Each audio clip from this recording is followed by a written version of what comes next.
actually very fortunate today to be joined by Josh Marcuse, who is the Executive Director of the Defense Innovation Advisory Board. Is that correct? No, we changed the name. Oh, okay. Well, simplifying, innovating. So please welcome Josh Marcuse. Thanks very much, Dave. I'm very excited by all the mentions of the Defense Innovation Board this morning. We're clearly among our people, and it's great to be at DEF. But since there's actually a lot of members of the Defense Innovation Board team are here, actually sort of give them a round of applause, because all the great stuff that people are mentioning is all their hard work. The board members have all the great thoughts, really, but someone has to write all that down and explain it to the rest of the department, and that's what we do. So I don't usually like to speak from notes, but I want to try to succinctly say 9 things in the 12 minutes I have left, and those of you who know me realize that that is a great personal challenge. So I'm going to dive right in. About a year ago, the Secretary of Defense, Secretary Carter, wanted to establish an advisory board for himself and the deputy on this innovation. He brought together I would say, a mostly male and pale team of people, with some exceptions, but with, I think, a great deal of cognitive diversity. And they're led by Eric Schmidt, the chairman of Alphabet, who is the CEO of Google for 10 years, and a variety of other great minds, some who have engaged with DEF in the past, to give advice about the full panoply of innovation challenges that they face. And informed by the human-centered design approach that many of us love and have talked about this morning, they did not relegate themselves to sitting in the Pentagon and getting briefings from Senate-confirmed officials and 3 and 4 stars. They decided they wanted to visit all of the places where they thought innovation was or invariably was not happening. And they talked to the junior enlisted folks and the junior officers and everyone that they could see. And they've traveled crisscross the globe, and they've learned a lot of interesting things. And so I want to start with a story from one of our trips and then try to distill 9 different distinct points and try to knit them together in a narrative that may try to make some sense of the challenges the department faces with innovation. The story is as follows. We went to Hawaii, because, I mean, obviously, you should do that if you can. But because we wanted to visit PACOM, because we wanted to understand the fight that we were in with a near-peer competitor, a pacing competitor, whatever the term du jour is, to understand the myriad challenges that PACOM faces. And when we got there, one of the things that turned out the board most wanted to see was something that I had never heard of, called the SBX. Anyone raise a show of hands knows what the SBX is? At least a handful of people, right? This is the one crowd in Washington, I think, outside of the Pentagon. So there was the SBX. SBX is fascinating. It is larger than anything you could imagine. It is a massive, massive, massive radar dome positioned on top of an oil rig. It's an extraordinary feat of engineering. And these very technical guys, some of physicists, engineers, right, they wanted to see this one-of-a-kind, unique capabilities, the only thing in the world that's like it. And so we actually managed to get them the opportunity to see this remarkable ship with this incredible radar that you would imagine is the state of the art. Right? It is the most sophisticated seaborne radar ever conceived by engineering, built by American ingenuity. And so we get there, and of course they want to show us all the cool stuff in the guts of this thing. There's actually sort of a little data center closet, depending on how you look at it. It's on this thing. And so we're sitting on the bridge where all of this information is synthesized. And I'm sitting there looking at our brilliant Silicon Valley board members and this piece of, it looks like it was right out of if like the bridge of the Star Trek Enterprise was built in 1982, this is what it looks like. And I'm looking at Eric Schmidt, and I realize this is something remarkable has happened. He is sitting in front of a computer with a logo of the manufacturer emblazoned on it. It is Sun Microsystems. The reason this is important is because Eric was the CEO of Sun Microsystems, right? The company is long out of business, produced very mediocre products a very long time ago, not anymore. And this is a microcosm of innovation in the department, right? Here we have this thing that's supposed to be amazing, and in its core is something that has the processing power of like a Nintendo Game Boy that I grew up with, right? I mean, it's crappy. And this was a good laugh for him, but when we started to unpack the meaning of this philosophically, it's actually tragic and may very well be the undoing of American military advantage in our lifetime. And I want to talk about how we got there as point number 1. There was a great article that came out recently by a friend of mine, Christian Cooper, in Nautilus, which says why poverty is like a disease. And if you want to understand poverty in America, read this article. And he goes through and explains poverty in these terms of, actually, we understand genetically and environmentally, developmentally, what poverty does to the human mind. It changes the decision-making patterns, and it spreads like the same vectors of virus. Poverty is, in fact, something that changes the choices that people make, and it actually starts to look much, much more like a disease, and not something that is a moral weakness or a failure of character or even bad luck. The Department of Defense lives in an era of digital poverty. The same kind of emotional, psychological, and strategic distortions that cause people who don't have a lot of money to make bad decisions about money has led us to make bad decisions about tech because we have this impoverished mindset. When we visit combatant commanders, one of their biggest problems is all of their various sniveling little IT issues with their email, right? And we always ask, is that on your IPA list? Is there a Juon or a Geon for you to have new laptops? Of course not. When we were in Afghanistan talking to Special Operations Command, you said, what are your biggest warfighting challenge? Well, sir, I can't get any laptops. I've had a 2-year requisition rate for 600 laptops. I can't get any laptops. And our board members, Jennifer Palka, Code for America, right? She literally wanted to give, okay, this technical sergeant her own laptop, right? It hurt her heart. Right? So we live in this era of digital poverty. And so the second point I want to make is that is a cause and effect problem for our workforce, to get back to the first one on personnel reform. And one of the pithy things that Eric has said after we walked out of a briefing where a very senior leader in services was trying to redesign a very important IT system, and I said to him, boss, do you think that they're going to be successful? And he said, there's zero possibility they will be successful. And I said, how do you know, right? He's the guru, right? He has all the wisdom. I said, how do you know? He says, there are no engineers. And he said, and write this down, here's a tweet for you.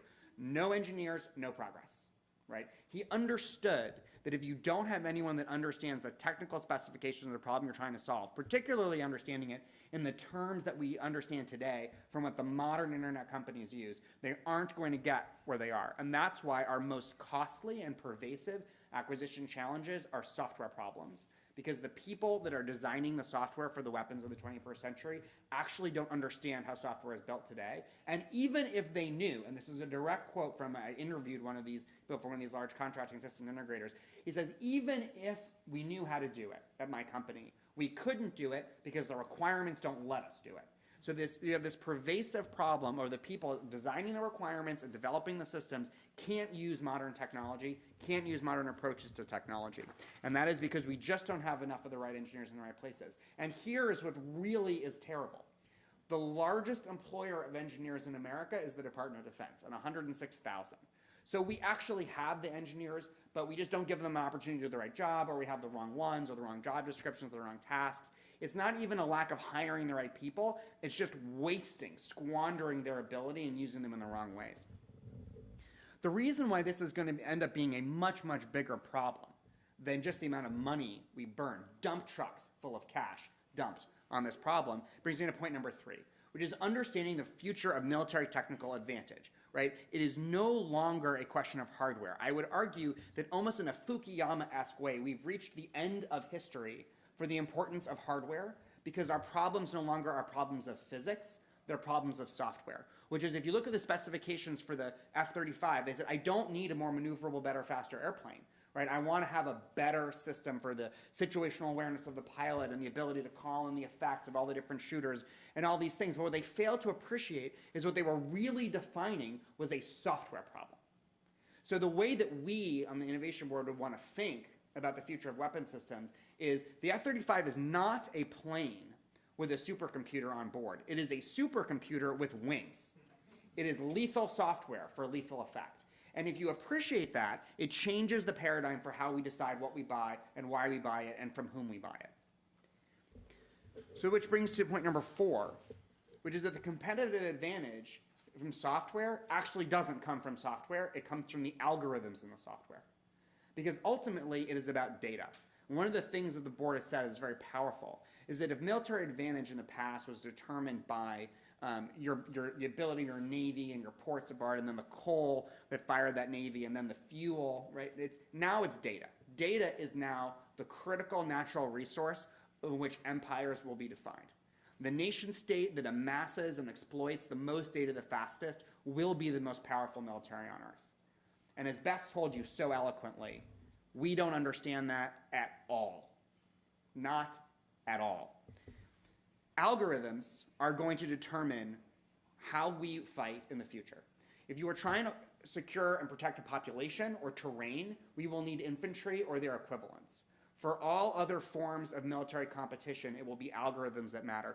In the poignant words of one of the Marine colonels who's fought in every conflict in which the Marine Corps has been engaged the last 20 years told me, he says, weapons of the future will be mere shell casings for algorithms. That is a poetic line, but it is also profoundly true. This commodification of hardware in the military, as we've seen the commodification of hardware in the software industry, means that our comparative advantage, our competitive advantage, will come from software, which means that unbeknownst to everyone in the Department of Defense, we are now a software company. And we must begin to think like a software company. And if you are a software company, they'll tell you that the reason why software companies succeed or fail is speed. Speed alone. And that means that for us, the third offset is speed. And we are slow at everything that we do. And all of the processes and systems that are designed to protect us are now the things that are making us vulnerable. The things that used to give us an advantage before are now the disadvantage.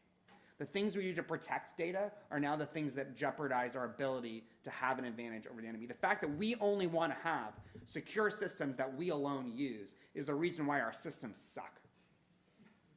If you want to have a useful personnel system, you buy the same personnel system that everyone else in a large company uses, and if you need to fix it a little bit, you just make a small tweak using an API with an app over the top. Right? The reason that the defense travel system is so bad and that we don't use a commercially available travel system is because the developers say, I can't change the joint travel regulation. So, okay, so this is the world in which we live in. Billions of dollars and years spent trying to design a software program to conform to a crappy document when no one is brave enough to try to fix the document. Right? That is the tortured logic in which we live. That is the anti-innovation.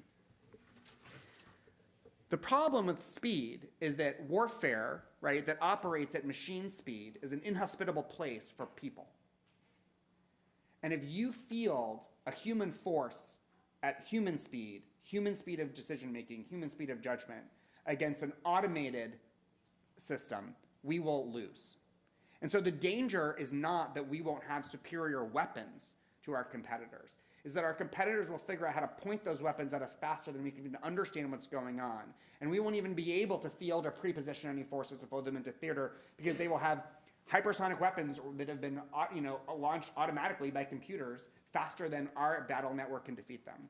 And they simply aren't going to be able to get our superior human beings into the fight.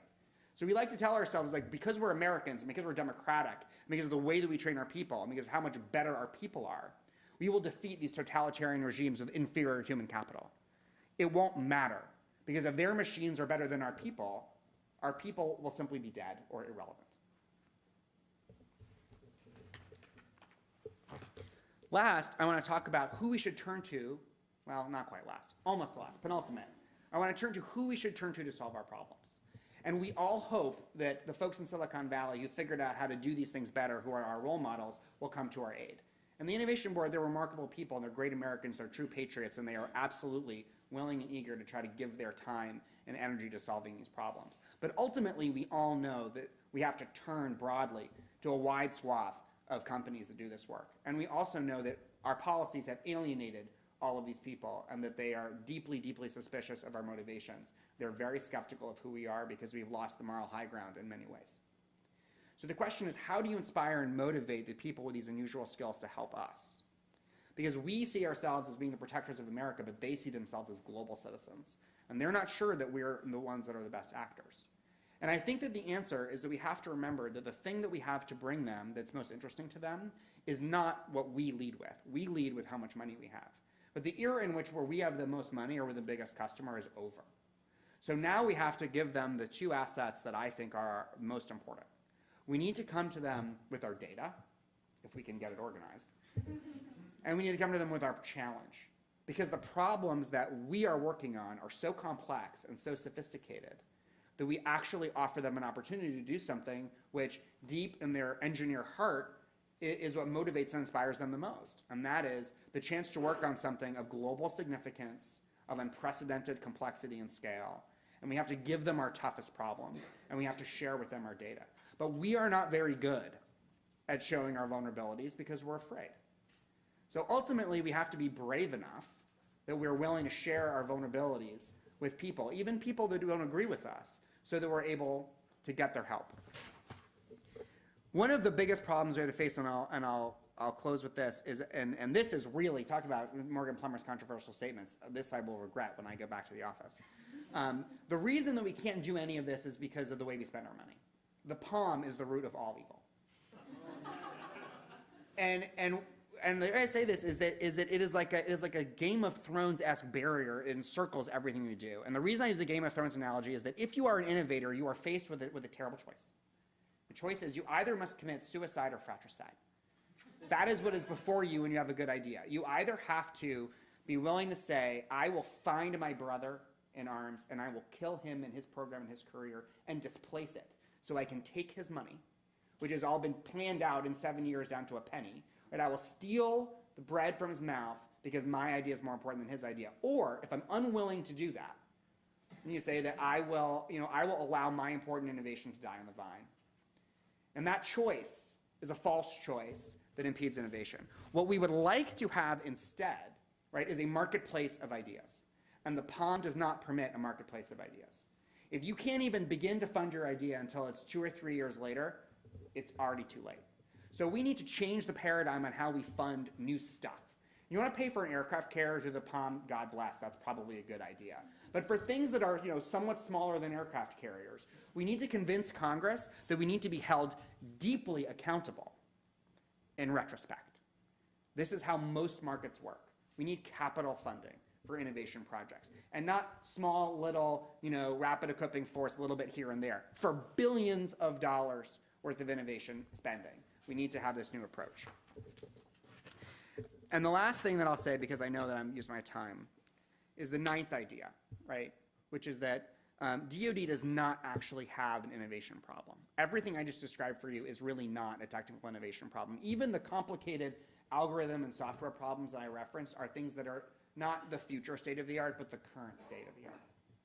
None of these things are innovation problems. The first thing that Eric Schmidt said when he became chairman of the board after even a handful of conversations was he said, DoD does not have an innovation problem, it has an innovation adoption problem. And if you understand our problem as a problem of adoption, then you get to a whole bunch of social, behavioral, cultural, cognitive issues, not technical issues, not technological issues. These are people issues. That's why DEF starts with personnel. That's why everything you heard in that panel is correct. That's why Force of the Future is really important. Force of the Future was misunderstood, I believe, as a bunch of handouts to millennials to recruit them to serve in the military. That's not what it was. Force of the Future was about how do you actually have the third offset be accomplished? Because without people willing to adopt innovations, there is no 21st century warfare. There is no enduring advantage. So what is culture? It is nothing more than the sum of the parts of the behaviors that the leaders exhibit and what the workers do. I cannot tell you how many 4-star generals have told me, oh, I can't fix it, it's a culture problem. They are the culture. They are the culture. Since I don't believe many, if any of them will solve this, it is up to you in DEF. You will inherit the military and you will inherit this country and you will determine the culture. It is the sum parts of your actions. If we are going to adopt innovations, it's because you all adopt innovations. That's why the Innovation Board shows up for you. Thanks very much.